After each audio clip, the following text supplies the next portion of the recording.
Me parlez pas d'Okada, de MJF ou de Mercedes Moné. Bon, les 3 catcheurs que je vais voir débarquer chez WWE, c'est les 3 noms que je vais vous donner dans cette vidéo. En premier, Jacob Fatu. Jacob Fatu, c'est un catcheur actuellement chez MLW et il est samoan. Je suis samoan, bien sûr que je fais partie de la famille Hanoi. Et oui, un autre cousin de Roman Reigns. Ça fait beaucoup là, non? Ouais, comme l'utilisation de ce même d'ailleurs. Ça fait beaucoup là, non? Vous allez me dire, encore un samoan, ils vont ramener tous leurs cousins, et je vous dirais de faire attention car vous commencez légèrement à parler comme un tonton raciste. Alors en plus, écoutez le scénario. On sait tous que Reigns Solo, ça va péter d'ici peu de temps. Ça va péter!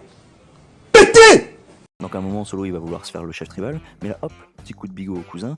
Allo Jacob, Solo il m'embête, viens m'aider. Et voilà, Jaco démarre aux côtés de son cousin Romano pour affronter son cousin Solo, prouver que c'est lui l'héritier d'Umaga et que c'est un meilleur catcheur Solo que Solo et ses cousins les Usos. Ouais, à la WWE, ça deviendrait une immense cousinade. En plus, ça pourrait vraiment arriver puisqu'on a appris récemment que Booker T faisait le forcing pour sa signature.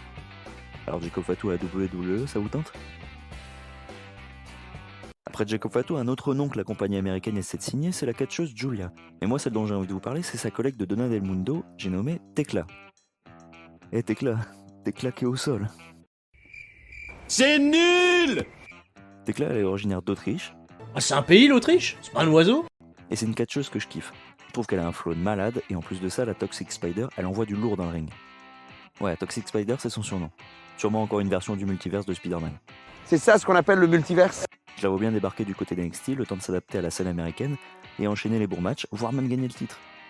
Bon, vu ses retweets dernièrement, elle a l'air d'être intéressée de bosser chez AEW, mais bon, si sa pote Julia rejoint WWE, je pense qu'elle pourrait suivre.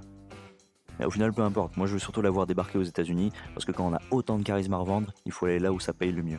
Une autre qui a du charisme à revendre et qui pourrait passer par NXT et surtout au Performance Center, c'est Camille. Camille, c'est une catcheuse américaine surtout connue pour son passage chez NWA et son règne de championne qui a duré 813 jours. Je la vois débarquer chez WWE et reprendre sa gimmick de protection rapprochée d'un certain Nick Aldis. Ouais, parce qu'à force de chercher des noises au chef tribal, va falloir un moment soit sortir les muscles, soit ramener des copains. Parce que Roman, lui, il est entouré. Et là, tu vas repartir mal, mon copain! Et j'ai bien envie de voir un face-à-face entre Solo et Camille. On serait sur un remake de Warlow et Jake Hager.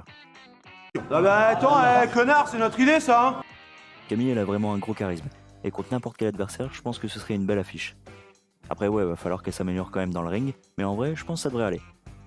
Plus tard, j'aimerais bien la voir aux côtés de Nick Aldis et de la femme de Nick Aldis, Mickie James. Allez, elle fait son tour, comme ça on fait la nouvelle version du clan Strictly Business pour diriger le show bleu. Alors, qu'est-ce que vous en pensez?